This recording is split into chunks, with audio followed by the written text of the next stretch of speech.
요새 소비 패턴을 보니까 가심비보단 가성비, 고가보단 저가에 집중된 소비가 추세잖아요. 그런데 오마카세 씬에서 유명한 코우즈 셰프님 역시 저가 가성비 오마카세를 오픈하셨다고 합니다. 얘기를 들어보니까 직원으로 있던 한 셰프님이 식당을 여는데 이를 컨설팅해주다 보니 코우즈 셰프님이 만든 스시소라의 이르마에 낮은 가격대인 엔트리급 오마카세를 만들게 된 것 같더라고요. 그런데 제가 아는 저가의 오마카세와는 결이 다른 느낌이고 코우즈 셰프님의 노하우가 어떻게 담겼을지가 궁금해서 바로 찾아가 보았습니다.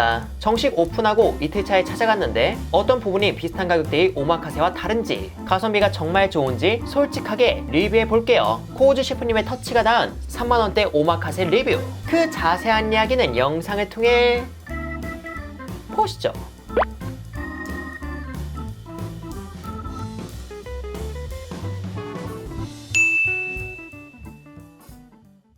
오늘 제가 찾아온 곳은 서울 송파구 방이동에 위치한 스시소라 그린입니다. 스시소라 그린은 스시소라의 엔트리 버전으로 보다 좋은 가격에 오마카세다운 음식을 선보인다고 하는데요. 요새 소비자들은 가성비 식당에 대한 관심이 높은데 그 기대치를 충족해주길 바라며 인당 35,000원 런치 오마카세 리뷰 시작하겠습니다. 우선 가장 처음엔 참송이 앙소스를 더한 일본식 계란찜이 나왔어요. 향이 진짜 너무 좋다. 소스는 조금 걸쭉하고 간은 딱 감칠맛을 받쳐줄 정도로 가볍게 있으며 오히려 좀 걸쭉해가지고 이 계란 자체가 굉장히 연한 것을 조금 질감적으로 커버해주는 느낌이 드네요.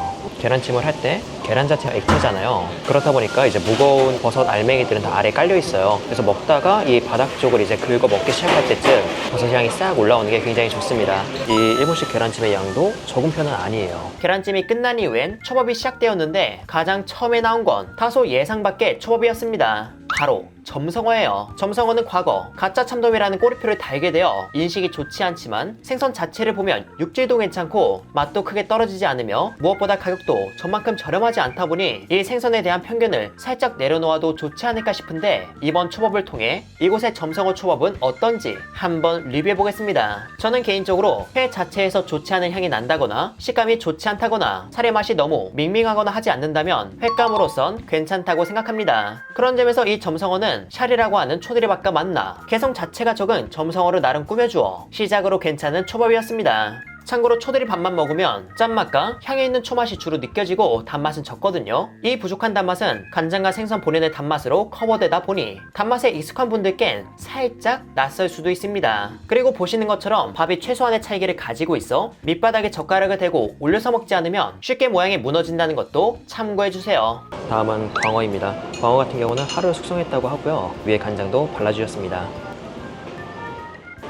확실히 아까 점성어보다는 좀 회를 얇게 썰어준 느낌이죠. 점성어는 조금 더 숙성을 해서 뭔가 탄력이나 그런 것들은 없었는데 하루 정도 숙성을 하니까는 아직 탄력이 남아있어서 비교적 좀 얇게 썰어준 것 같아요. 그리고 광어 자체가 아무리 단맛이 있다 하더라도 아마 적초를 썼을 텐데 적초 자체의 향과 맛이 세니까 살짝은 이 초대리 밥에 가려지는 느낌이 조금 있는 것 같아요. 이곳의 초대리 밥은 어떤 식초를 썼는지 구체적으로는 모르지만 향이 꽤 있는 걸로 봐선 적초가 일부 들어간 걸로 추정되었는데요. 적초라는 게 말 그대로 붉은빛을 띠는 식초인데 이게 특유의 콩콩한 향이 있지만 기존의 식초와 맛의 결이 또 달라서 잘만 사용하면 일반적인 식초를 사용한 초밥에 비해 더 매력적으로 다가오죠. 개인적으로 붉은살 생선과 잘 어울린다고 보지만 흰살 생선의 경우 생선 본연의 개성이 센 편은 아니라 이런 적초의 캐릭터에 묻히는 느낌을 피할 수는 없었습니다. 오히려 숙성이 조금 더 되었다면 이와는 다르게 느껴지지 않을까 싶기도 했네요. 그리고 다음으론 참돔초밥이 나왔는데 보통 참돔에는 실파를 넣어 조화를 전하거든요. 그런데 여기엔 차이브를 넣었다고 합니다. 과연 그 맛은 어떨지 한번 먹어볼게요. 차이브라는 식재를 잘 모르긴 하는데 되게 향이 강한 쪽파, 실파 같지 않아요? 약간 외국 향신료 특유의 향과 실파의 뉘앙스가 버무려진 느낌? 저처럼 비교적 다양한 향신료를 접하고 그에 큰 거부감이 없는 분은 실파와 닮은 듯 다른 느낌을 받으시겠지만 향신료가 낯선 분들께는 꽤나 신기한 경험이 되지 않을까 싶네요. 다음은 소금물에 10분 정도 재워둔 아르헨티나 홍새우입니다. 확실히 가격이 낮다 보니까 그 재료 자체가 그냥 캐주얼에서 많이 보던 재료들이 많은데 근데 그런 터치나 섬세함들은 확실히 오마카세스러움이 있습니다. 그리고 지금 이 초밥이 나오기 전에 새우 머리를 넣고 만든 장국이 나왔거든요. 근데 이 장국이 생각보다 새우의 캐릭터가 정말 많이 녹아 있어요. 그런데 여기에 새우 초밥이라니 한번 이 둘의 조합이 어떤지 먹어보겠습니다. 우리가 새우회를 먹었을 때 생각보다 그 새우회 캐릭터가 엄청 세진 않아요. 그냥 달다, 그리고 그 식감을 느낀다 정도인데 그런 향이나 맛을 이 장국이 채워주는 것 같습니다. 장국 안에는 찹쌀떡이 또 들어있어요. 기성품이 아니고 직접 의뢰해서 만들었다고 하는데 굉장히 궁금하네요. 먹다 보니까 기성품에 비해 떡의 찰기가 더 강하고 더 많이 늘어난다는 게 특징 같더라고요. 맛 자체가 크게 다르다는 건 국 속에 들어있어서인지 쉽게 캐치할 수는 없었지만 강한 찰기와 늘어남은 더 강했던 것 같습니다. 그리고 다음으론 연어초밥이 나왔는데 이건 다시마에 절인 연어로 그 외에 특별한 터치가 들어가진 않은 걸로 보입니다. 간과 초맛, 콩콩한 향이 있는 이 초드리밥과 연어라는 생선이 찰떡까지는 아니었습니다. 그런데 다시마와 만나 숙성된 연어의 감칠맛과 초양념의 감칠맛이 서로 잘 어울리더라고요. 사용하는 횟감 역시 초밥에 중요하지만 여긴 비교적 저렴한 횟감을 깔끔히 숙성 및 정돈하고 그 위에 감칠맛과 초의 개성으로 오마카세의 매력을 전하는 느낌을 또 한 번 받았습니다. 자, 다음은 삼치입니다. 삼치는 지금 눈으로 보기에도 지방이 꽤 박혀 있고요. 껍질 부분은 불로 익혔고 그리고 안에 겨자와 실파를 넣었다고 합니다. 먹어보자. 삼치는 육질 자체가 워낙 부드럽다 보니까 입에서 사르르 사라지는데 그 와중에 지방의 개성도 충분해. 흔히 금태나 참다랑어 뱃살을 먹으면 기름짐을 강렬히 전하며 녹는다고 하듯 이 삼치도 그 정도까지는 아니지만 두 생선이 주는 그 녹는 듯한 고소함을 삼치라는 특성 안에서 맛있게 전해주었어요. 그리고 겨자와 실파가 들어갔다고 하는데 이들은 뭔가 회를 소금에 찍어 먹다가 초장에 찍어 먹는 것처럼 맛있는 자극으로 다가와 섬세하게 맛들을 캐치는 못했고 그저 맛있게 잘 조합하셨다 라고 생각하며 이 한 점을 즐겼습니다. 그리고 다음엔 초밥이 아닌 튀김이 나왔는데요. 튀김의 경우 가지를 시작으로 느타리 버섯과 참나무 튀김이 제공되었고 여기에 찍어 먹을 트러플 소금도 함께 나왔죠. 트러플 소금을 처음 접했을 땐 화려하면서 강렬한 향이 매력적이었지만 또 찾게 되는 맛은 아니었거든요. 그래서 큰 기대 없이 이 트러플 소금을 가지튀김에 살짝 더해 먹는데 와... 수분을 머금고 있는 바삭한 가지튀김을 씹으니까 그 속에 김이 나오며 트러플 소금의 향을 순식간에 입안에 밀어넣는데 그 향을 비롯해 소금의 간이 담백하며 은은한 단맛을 가지고 있는 가지와 만나 이건 인위적인 트러플 향을 좋아하지 않아도 맛있게 드시겠는데? 라는 생각이 절로 들었습니다. 그 외에 느타리 버섯과 참나물도 모두 바삭했는데 특히 바삭한 건 이 참나물이었어요. 지금 이 소리 들리시죠?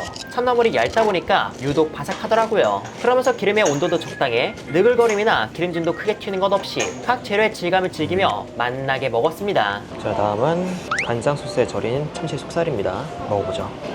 확실히 이 초대리 양념하고 소스에 가볍게 절인 이 참치 속살이 합이 좋습니다. 보통 우리가 어떤 합을 따질 때 상반된 거를 많이 생각하기도 하는데 서로 비슷한 것끼리도 잘 어울리거든요.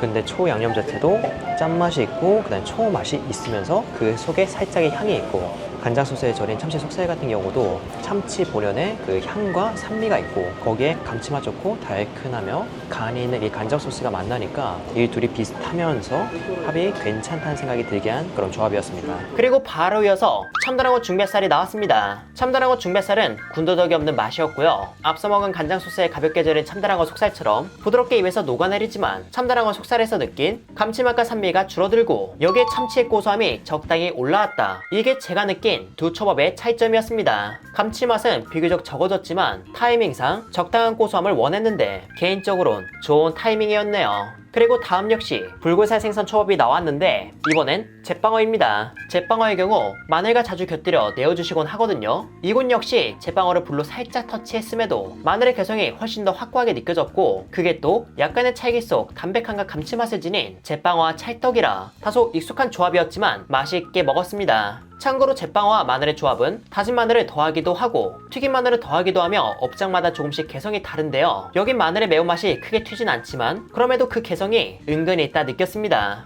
다음은 붕장어. 붕장어가 나왔다는 건 이제 끝에 가까워졌다는 건데 그 맛은 과연 어떨까요? 타레. 이 타레라는 건 붕장어 초밥의 맛을 좌우하는 요소 중 하나인데 그 맛이 정말 진했고요. 그리고 이 소스가 지닐 수 있는 향들이 세세하며 섬세하고 또 한편으로는 단맛과 간에 밀려 강렬하게 다가와 타레가 주는 이런 풍성함이 개인적으로 제 취향이었습니다. 다만 붕장어 원물 자체의 수분이 많은 느낌은 아니었거든요. 그런데 타레의 녹진한 질감이 살짝은 커버해줬고 뼈에 이물감 없이 따뜻한 온도 역시 좋아서 개인적으로 맛있게 먹은 초밥이었습니다. 이렇게 해서 초밥은 모두 끝났고 식사가 나올 차례입니다. 그리고 다음으로는 레몬 냉 우동이 나왔는데요. 국물부터 먹어볼게요.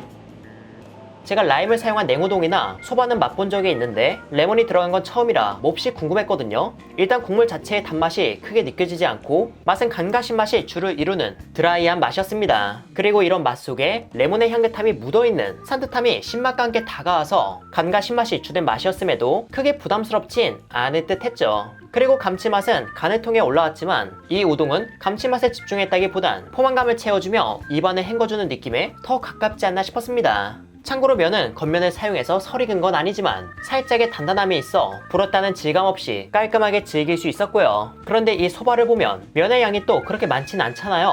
이걸 염두한 건지 아까 제 앞에서 천천히 준비해 주셨던 후토마키, 회와 계란, 튀김 등이 들어간 뚱뚱한 회김밥이 나왔습니다. 요샌 이 후토마키를 큼지막하게 내어주는 곳이 많다 보니까 이곳의 후토마키의 크기가 그렇게 인상적이진 않더라고요. 그냥 조금 큰 사이즈의 김밥 정도? 하지만 오히려 이 정도 사이즈라서 안에 재료들 중 어떤 것에 크게 치우치는 것 없이 후토마키 자체로 맛나게 즐겼습니다. 이 다음으론 교쿠라고 하는 일본식 계란구이가 나왔는데요. 계란에 마와 새우살을 넣어 만든, 즉 재료의 특별함을 주기보단 기본에 충실하게 만들어 내어주셨습니다. 그 맛은 묵처럼 부드럽지만 계란말이와 계란찜의 질감이 다 있고 적당한 단맛과 은은한 감칠맛, 담백함이 담겨 가격 대비 퀄리티 좋다 느낀 계란구이였습니다. 이 다음으로 디저트로 우유 푸딩인 판나코타에 라즈베리 시럽, 애플민트가 디저트로 나왔는데 이 우유 푸딩은 젤라틴 또는 한천을 가볍게만 사용하셨는지 꽤 찰랑거렸고요. 상큼달콤한 라즈베리 시럽과 절임, 이 둘의 조합이 무난하게 좋았습니다. 그런데 보통 이런 디저트에 나오는 이 애플민트, 장식이라 생각하고 잘 안 드시잖아요. 개인적으로 저는 이 애플민트를 꼭 함께 드셔보셨으면 좋겠습니다. 애플민트라는 이름에서 알 수 있듯 민트의 시원한 향이 있는데 사과라는 과일처럼 달큰함도 있어. 이게 산미 있고 단맛이 적당히 있는 디저트와 만났을 때 진짜 맛있더라고요. 기회가 된다면 꼭 애플민트 놓치지 말고 드셔보시길 바랍니다. 이렇게 해서 인당 35,000원 오마카세를 즐겨봤는데요. 보통 3만원대 오마카세를 가서 먹어보면 사용하는 횟감과 양으로 가성비를 어필한다고 느꼈는데 여긴 조금 달랐습니다. 저가로 간다 하더라도 가격 대비 좋은 횟감이나 양으로 가성비를 어필하기보단 7, 8만원 또는 그 이상의 오마카세에서 접하던 섬세함을 비교적 단가가 낮은 재료 안에서 맛있게 전하는 느낌이라 오마카세가 주는 그 맛의 매력을 보다 합리적인 가격에 즐기고 싶은 분들께 좋은 대안이 되지 않을까 싶었어요. 물론 이런 섬세한 맛과 향들은 오히려 취향의 영역에서 호불호가 나눠질 수 있지만 제 리뷰를 참고해서 뭔가 이곳 내 입에 맞을 것 같아 라고 생각하신다면, 그리고 가격 대비 이 정도 구성이면 괜찮은 것 같아 라고 생각하신다면 방문을 고려해보셔도 좋을 것 같습니다. 이렇게 해서 회사랑은 이만 리뷰를 마치고 저는 다음 시간에 흑백요리사에 나온 백수저 일식 전문점 리뷰로 돌아올게요. 시청해주셔서 감사합니다. 그럼 여러분들 안녕.